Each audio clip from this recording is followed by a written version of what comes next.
Hey, good morning. Happy homecoming. Please join us as we sing together to get started.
Good morning, everyone. Please be seated. It is so good to see this sanctuary full of people and so many people back. Welcome, everyone. Welcome to this Homecoming Sunday when we begin a new church year. We are a multi-generational community that strives to nurture the individual spirit and together build the beloved community. Welcome all gathered here in person. Welcome all joining us online. And a special welcome to all the folks who are new this morning. There's been so many new folks coming up and so many people returning after a good while. So glad to have all of you here. Yes, let's celebrate that. This morning began with a pancake breakfast made by our men's community. A big thank you to everyone who made that possible. And word on the street is that we're going to be having more of those pancake breakfasts, so let's look forward to that. Following the service today, there will be a social hour. It'll today be in our Buchanan building next door. Check out the first share table today where congregants share their bounty from their gardens. Also following the service today at 11:45, families are invited to an open house in our religious education program, meet teachers and visit classrooms for our religious education program that will begin next Sunday. You can also take a tour of our facility. If you're new here, our facility can be a little tricky to get around, to find your way in. So this tour is a chance to get to know the facility better and to help you do that. Bill Cunningham and Reverend Alison will be leading that. And also today, it's tea time. That will happen at noon today in the Channing Room, a gathering for our trans, non-binary, and gender-expansive members. That will be at noon in the Channing Room, so let's gather for that. The Jewish High Holy Days are just around the corner, and we will have special services to mark both Rosh Hashanah and Yom Kippur.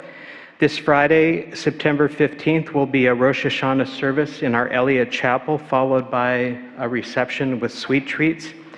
And on Sunday, September 24th, we'll have a Yom Kippur service, also in the Elliott Chapel at 7 o'clock. With the arrival of the new church year, I want to take a moment to name a number of staff transitions that are happening in our congregation as we begin this year. In the coming weeks, we're going to be saying goodbye to Cassandra Sheffman, our Director of Family Ministries, as well as Nicole Baumer, our Associate Director of Family Ministries. Both have shared that it's time for them to move on from their positions here at the church. Nicole will be here through the end of September and Cassandra through the end of October. They'll be working to get the learning community off to a good start in these coming weeks and to make a positive transition in these weeks ahead. These coming weeks will be a time to offer gratitude and thanks to both Cassandra and Nicole for their work here at the church.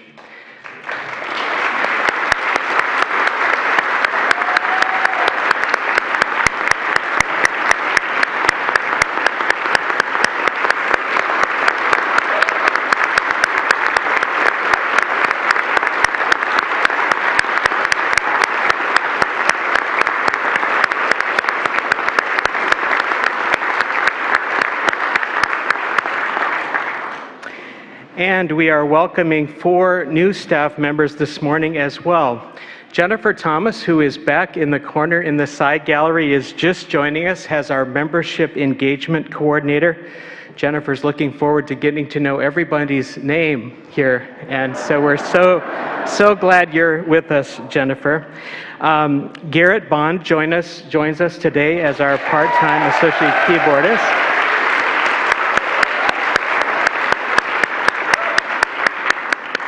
Kelly Clendenin joins us as our full-time project intern for our new shower project. Kelly will be with us for the next 6 months as we get that project set up. And finally, I don't know if Kelly's here this morning. And finally, we welcome Danielle Garrett, who's our ministerial intern this year. You've met her probably already, but glad you're here, Danielle. So much is happening as we begin this new church year. Once again, welcome everyone. And let's take our time now to greet one another in person and online. Let's greet our neighbors.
Good morning, everyone. Good morning, everyone. Welcome, welcome. Good morning. Good morning, everyone. The Duncan, good morning. A lot of buzz in the room this morning. The Duncan and Kelter family will light our chalice this morning, and if you have a chalice at home, we invite you to light it now.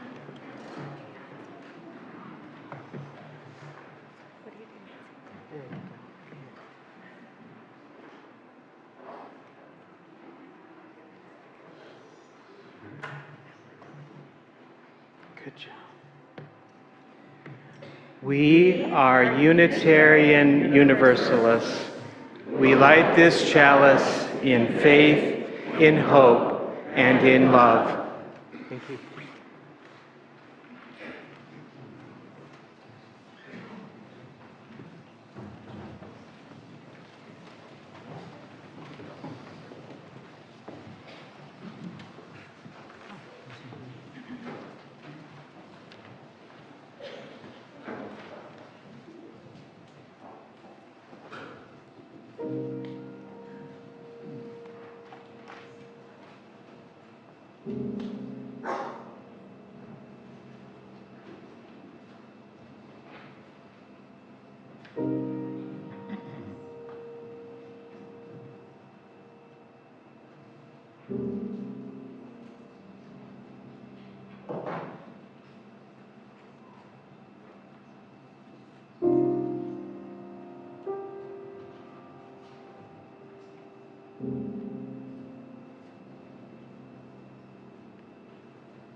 This morning and throughout this year, we kick off a spiritual theme.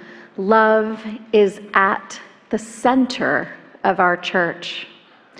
And I want to share these opening words, this call to worship, which is really a covenant shared by Unitarian Universalists across the country, one of the shortest expressions of our covenant, written by James Villa Blake.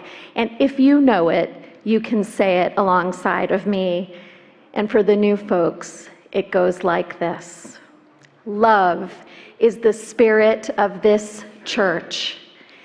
And service is our prayer. This is our great covenant, to dwell together in peace, to seek the truth in love, and to help one another. May we grow in our ability to put love at the center of our faith. Will you rise in body or spirit and let us sing together, Love Lifted Me.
Our responsive reading this morning comes from A. Powell Davies.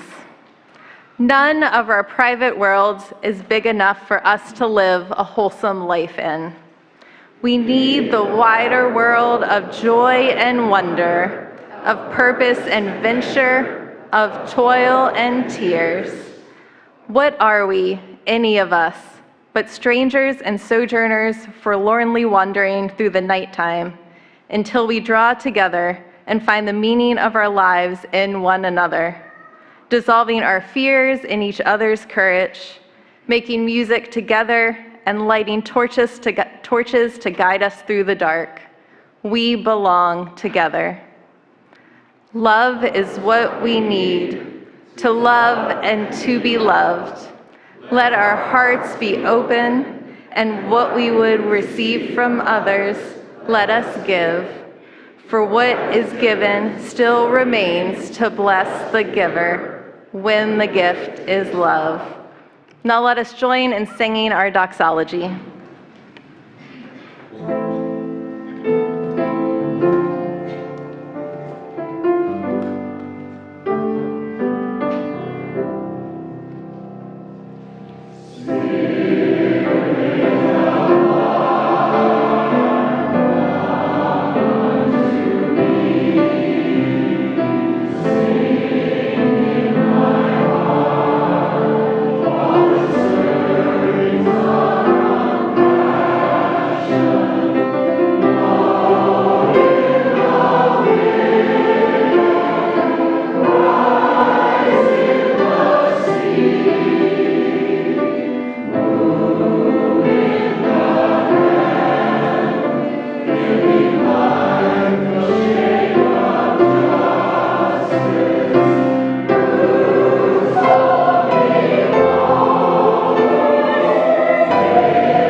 Words by the Reverend Lowell Brooke. What do children need on Sunday morning?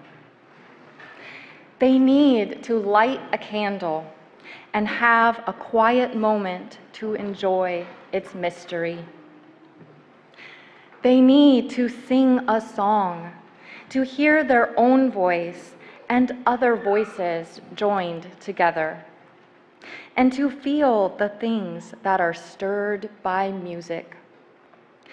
They need to hear a story and have a chance to share their own, remembering that we are each different and also very alike. They need to create something, realizing that expressing themselves, whether using words or materials, helps to bind the different parts of ourselves and life together. That's what religion is. They need to be with an adult who is interested in the world and who feels the privilege and responsibility of their trust. One who is glad to be with them and regards them positively. Into this safe and encouraging context, we may weave the content of our religious traditions.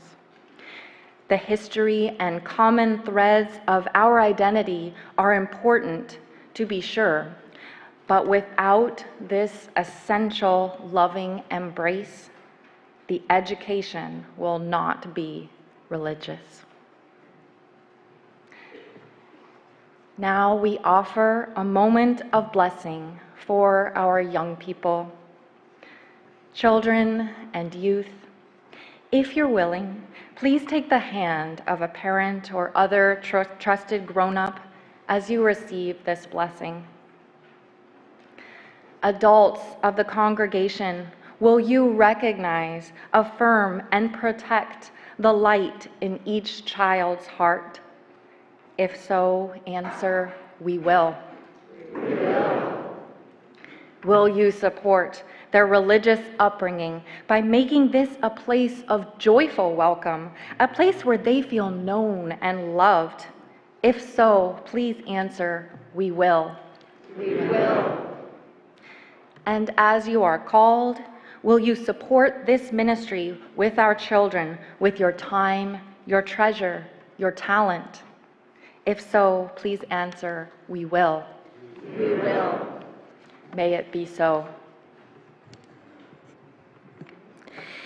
This morning, we want to recognize the many volunteers who commit themselves to nurturing the spirits of the youngest members of our community. We count on them to mentor, challenge, and support our children and youth. We are grateful for their willingness to serve our community and also our larger movement. If you are a volunteer in our learning community this year, teachers, substitutes, religious education committee members, will you please raise a hand for a moment so that we may recognize you?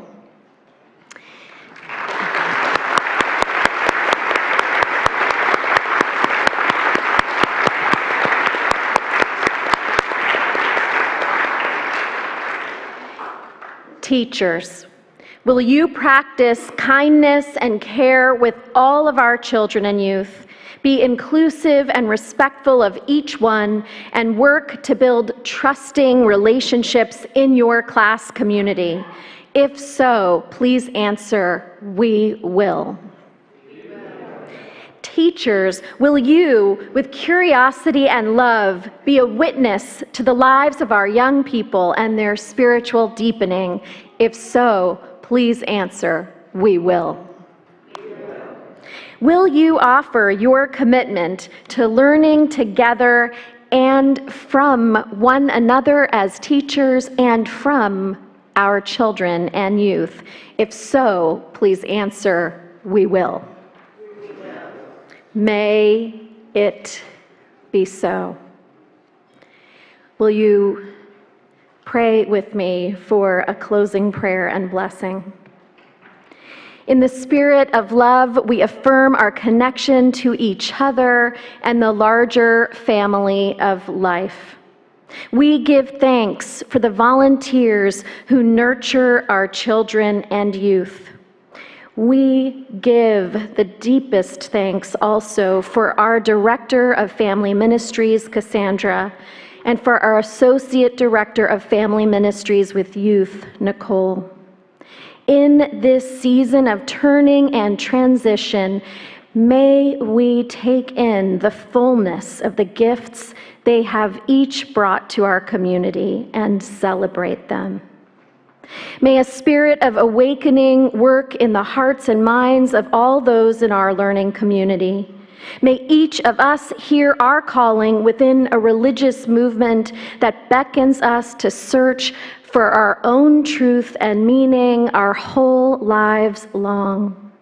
Blessings on our learning community today and for the capacity to imagine, change, and grow towards a learning community for tomorrow. For this, may we each offer the best we have and our deepest gratitude for all who take up the tasks. Amen. Blessed be one and all, and may it be so.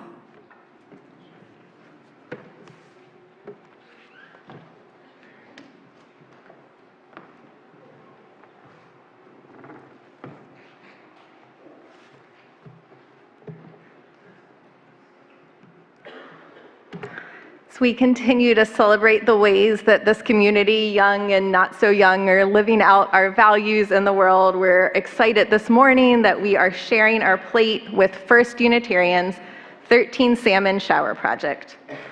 For a while, the church has been exploring what service we might offer for the care of our downtown neighborhood. To answer that call, we are shaping a volunteer program to offer showers and resting stations in our church's lower level. Our Director of Social Justice, Dana Buell, is overseeing the project with help from dedicated congregants and staff, including myself and our new project intern, Kelly Clendenin. We are just so excited about this project and this opportunity to deepen our relationship with our community and neighbors. So be on the lookout for upcoming opportunities to learn more, ask questions about the project, and to volunteer. If you'd like to give electronically, there will be a slide in a minute with a QR code showing you how you can do that. And if you are in person this morning, an usher will be by shortly for your donation. We are so grateful for your generosity that supports the work of this congregation.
Every week in our service, we make space to name the milestones of members of our community, the joys, the sorrows, the struggles members may be facing. We don't have any individual concerns to name this morning, but every week as we gather, we bring the concerns of our lives that we hold in our hearts. A reminder that each week you're welcome to light a candle of intention in one of our side galleries, or you can leave a prayer request to be held by our lay ministers and ministers through the week. There's also a Friday Vesper prayer service offered by our lay ministers each week, Fridays at 5 o'clock on Zoom. That is also a place to bring your prayer intentions here. And of course, pastoral care is offered by our ministers and our lay ministers at any time. Will you join me now in prayer?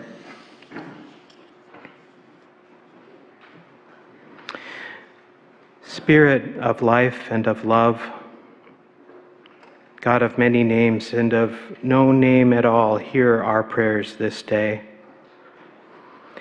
Be with us as we gather once again as a people. We gather here as generations before us have gathered, one after another, to nurture, to build, to sustain a community we might call beloved. May this be a place for all of us to bring the concerns of our lives, a place where we can grow, a place where we can grieve, a place where we can most of all be with others on the journey. Sometimes we need to be reminded that we don't make this journey alone. May each of us find what it is we need here, and may we in turn do our part to make this community healthy and whole. In a world that is hurting, help us as we find our way. This morning we bear witness to so many who suffer, whether they be on the other side of the world in Morocco, devastated by an earthquake, whether they be outside our church or in our downtown, simply seeking shelter to be safe and to be warm, whether they be living with despair for all the violence in so many places.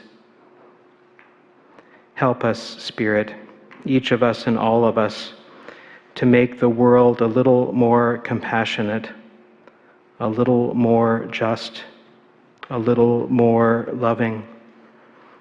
May that love be at the center of all we do.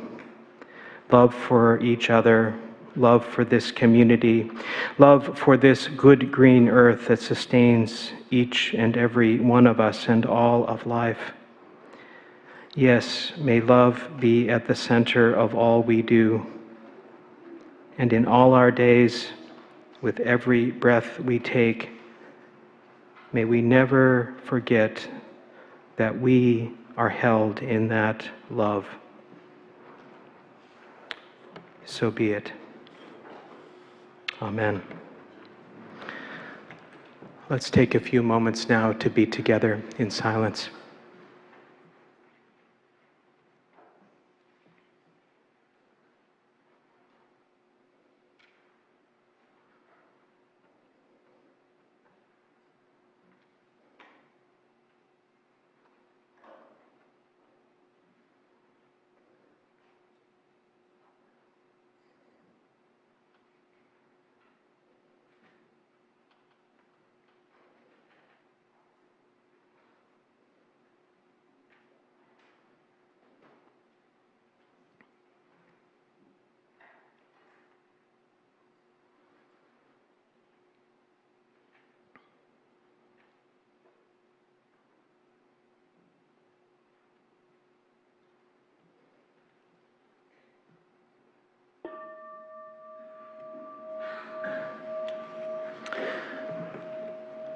Let's remain seated now as we sing together, Ubi Caritas.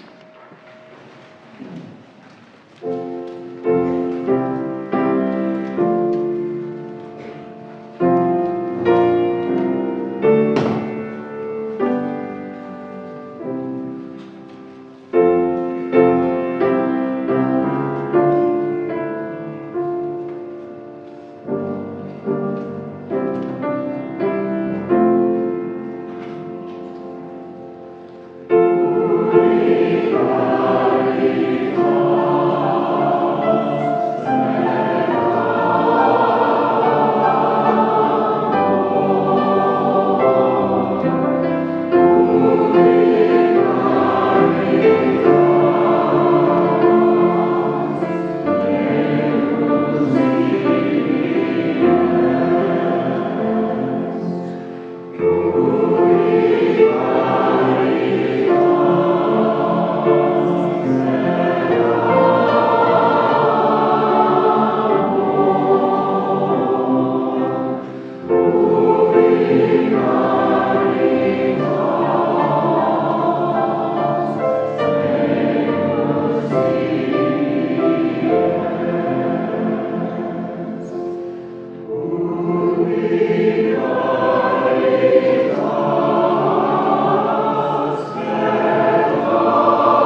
Nancy and I have a story to share with you this morning, or really, it is a book called A Kid's Book About Love, and it's written by Ziggy Marley.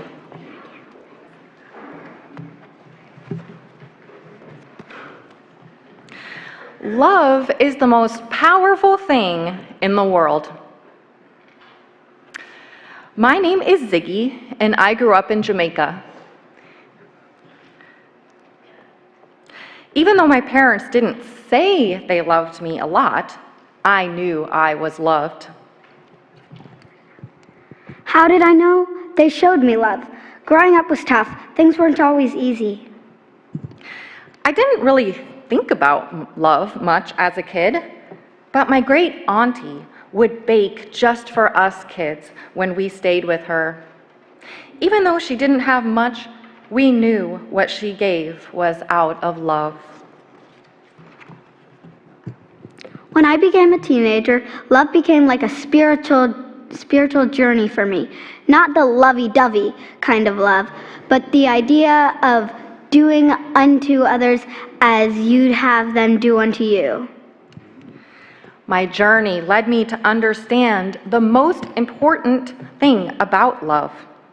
Love is really something you do, not something you just say. Love is an action. Love is something you give from yourself to someone else. That might sound simple, and it is. And it's something I'm still learning today. I often ask myself why people seem so divided. Do you think about that too? Some say, you believe this and I believe that, or you must be this or that, but that isn't love. Love brings people together. Love doesn't separate people. Love doesn't look down on people. Love is about togetherness and humility. Humility, or being humble, means being free from arrogance or pride.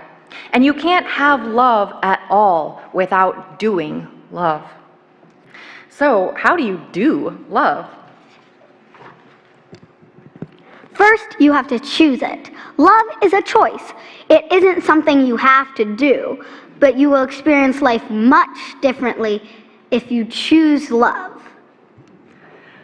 Second, love should be unconditional.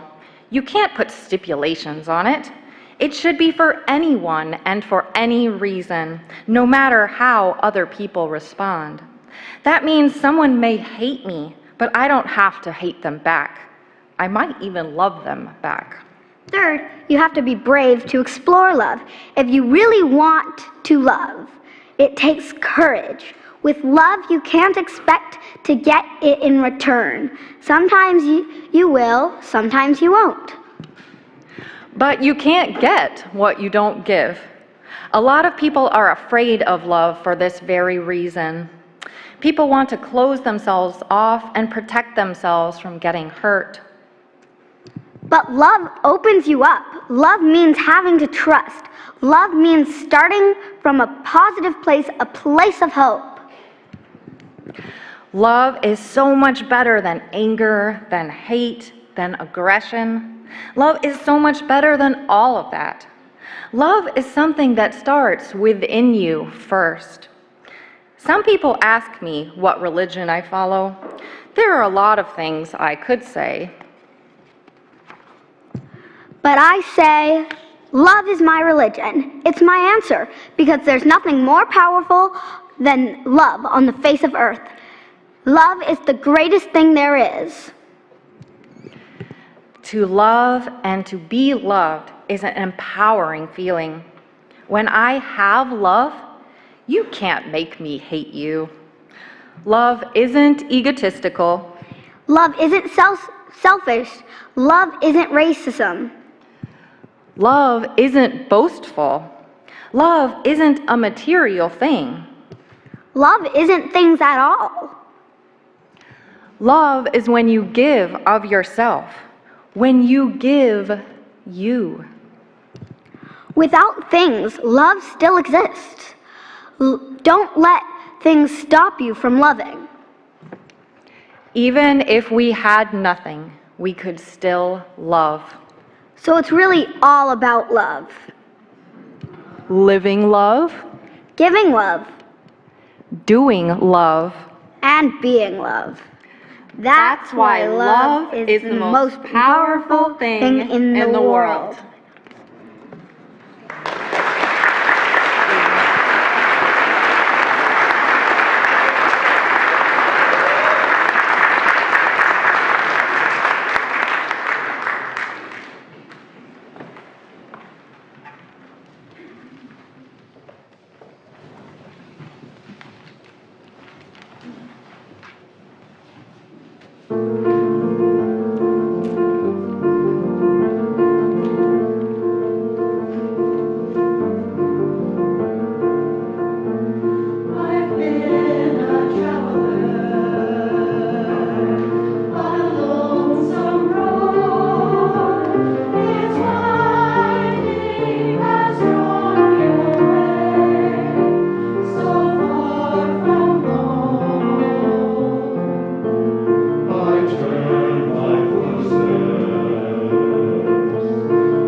Love is our first word. From the moment we draw our first breath, and even in the days before, what we have to give and what we need to receive is love. It is that without which we couldn't survive, let alone thrive. Love is our language, our way of communicating long before we can form the word with our lips. You can see it in the gestures of an infant, a long, adoring gaze at a sibling or a parent or a grandparent or an auntie or someone in their lives. You can see it in the strength and the quickness of the grasp of 5 tiny fingers around your thumb, or that toothless smile that creeps across a little one's face as a familiar friend draws near. Oh yes, long before we can say the word love, we offer it in our being. It is an inherent quality, the ability to love. Over a lifetime, it is nurtured, but it is something we are born to do. Even if our families had difficulty demonstrating love, each one of us has had to learn how to find it and share it in order to get from our first day to this one. And yet we must name that examples of love's opposite, fear, hate, pride, neglect, othering, violence, can also be cultivated and are perpetuated by human beings as well, even starting at a very young age. I have a question.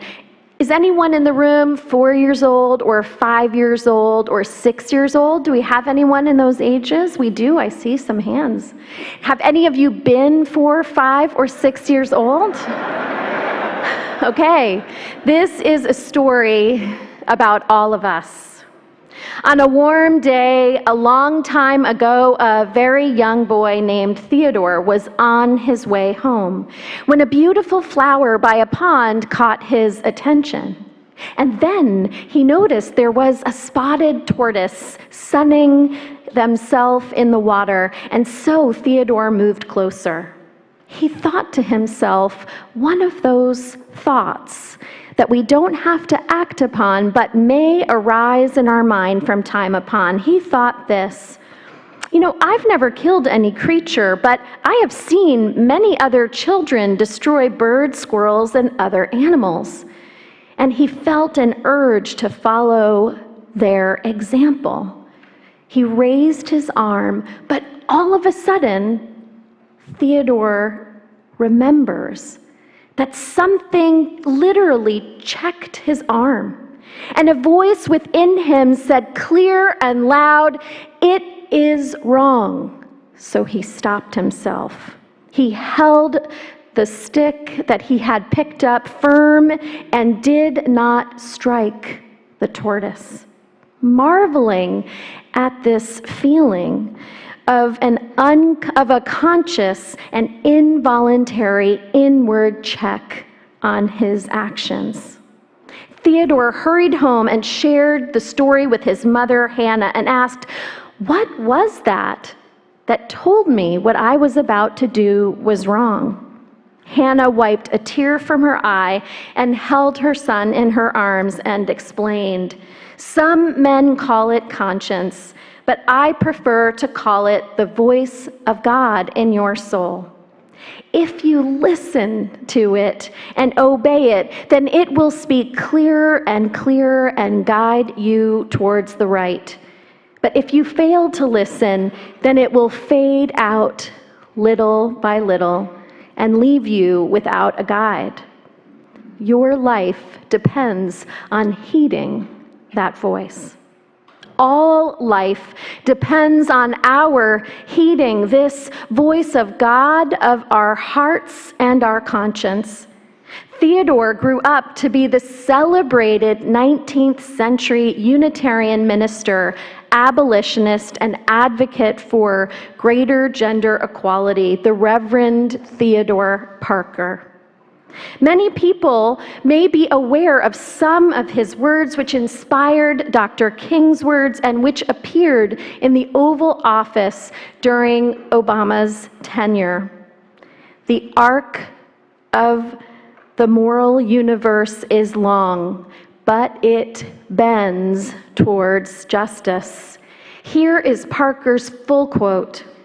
I do not pretend to understand the moral universe. The arc is a long one, and my eyes reach but a little ways. I cannot calculate the curve and complete the figure by the experience of sight. I can divine it by conscience. And from what I see, I am sure it bends towards justice.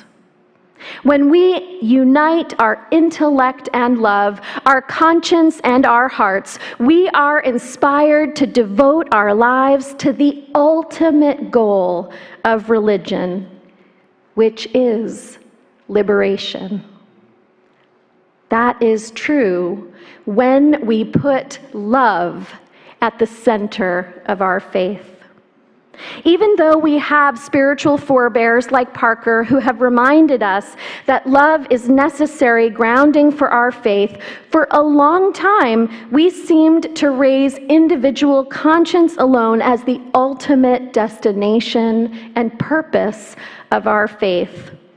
One person who often gets quoted is the second minister to serve in this very pulpit, Earl Morris Wilbur.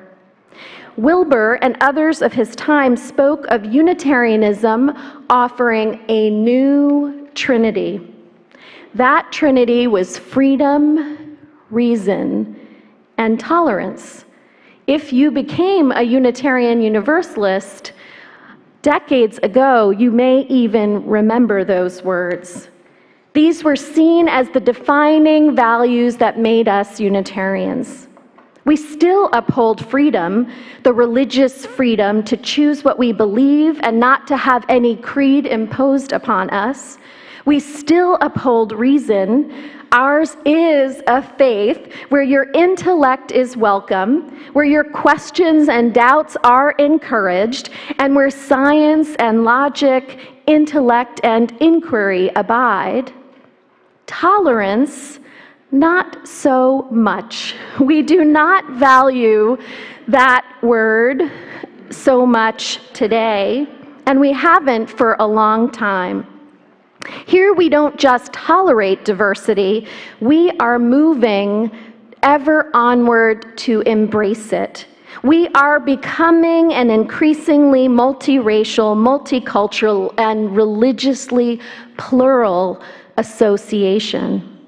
In 1961, our heritage traditions of Unitarians and Universalists merged, and the theological dialogue that ensued between our parent faiths set us on a journey towards reclaiming love as an important fourth pillar of our faith. Unitarians were very mind-centered leading up to that merger, and Universalists were very heart-centered. But as Parker, a Unitarian, reminds us, we have always needed both our mind and our heart. The Universalists got their name from a belief that God was so loving that no one would be sent to hell for eternity. Ultimately, every one of us would be saved. In fact, the Universalists had no concept of an us and a them. Their love included everyone.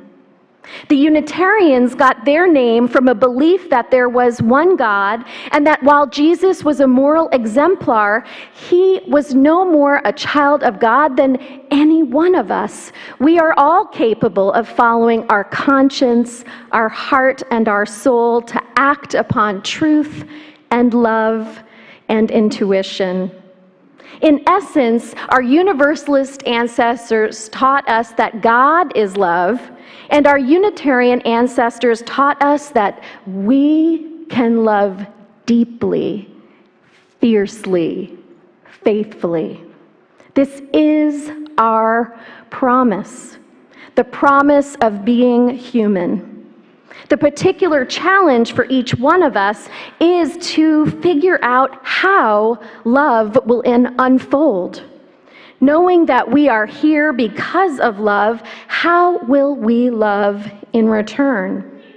What shall be our work, and not necessarily the work that we are paid to do? Friendships and family life takes work. Relationships in our congregations and our community takes work. Caring for our earth takes work. The work of love. And each of us is called to that work. One of my tasks is helping to tend the spiritual lives of the members of this community, partnering with all of you to imagine how we worship and learn and play and serve together.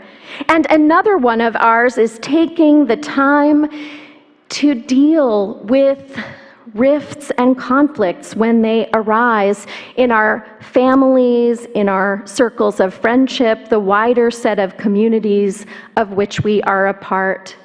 Remember Parker's story. We are all capable of being the children who might harm a tortoise. We are all capable of choosing love instead, as Ziggy Marley tells us.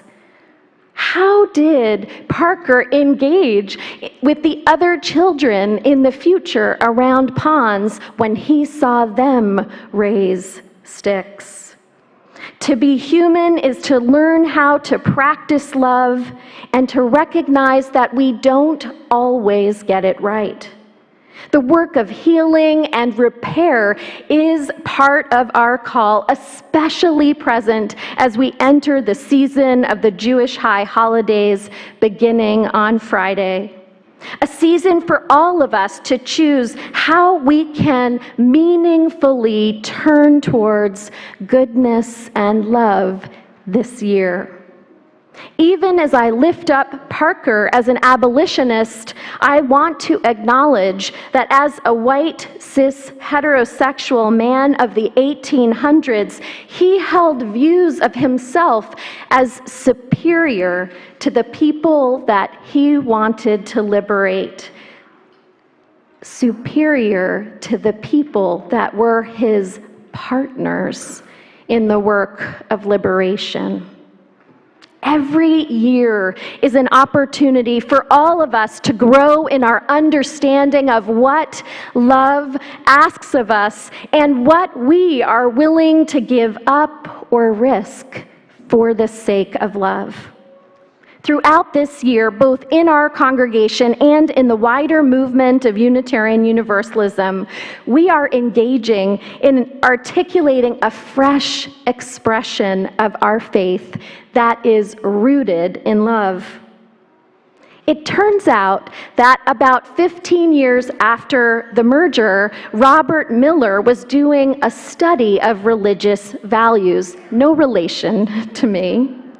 And love was rated as the highest value for Unitarian Universalists, and actually a higher value by Unitarian Universalists than by people from other faith traditions and no faith tradition. And yet, the word love does not appear in any of our 8 principles.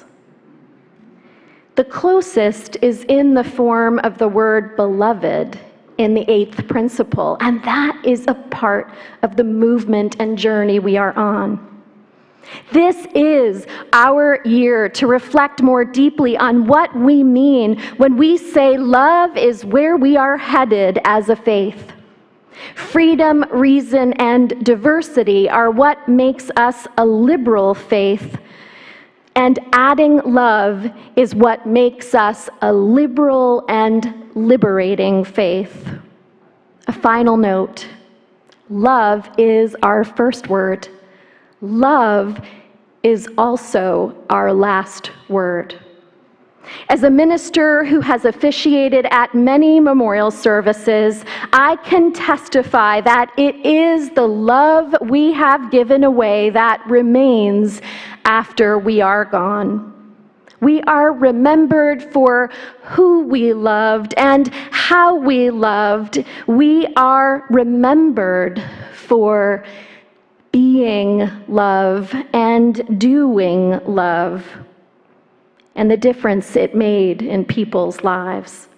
A quality of care in private and acts of compassion and justice in public. Love is the only thing which is eternal, and it is at the center of our faith. For besides love, everything else perishes. Oh, yes. May love have the first and last word in our lives and in our faith. And may it nourish and strengthen all of us. And may it call us to challenge and renewal. May love be our guide. And may we move to answer it every time it calls us forth. May it be so. Amen.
Reflections of grace in every embrace, fulfilling the vision divine. We are answering the call of love. Hands joined together as hearts beat as one, emboldened by faith, we dare to proclaim. We are answering the call of love. We are answering the call of love.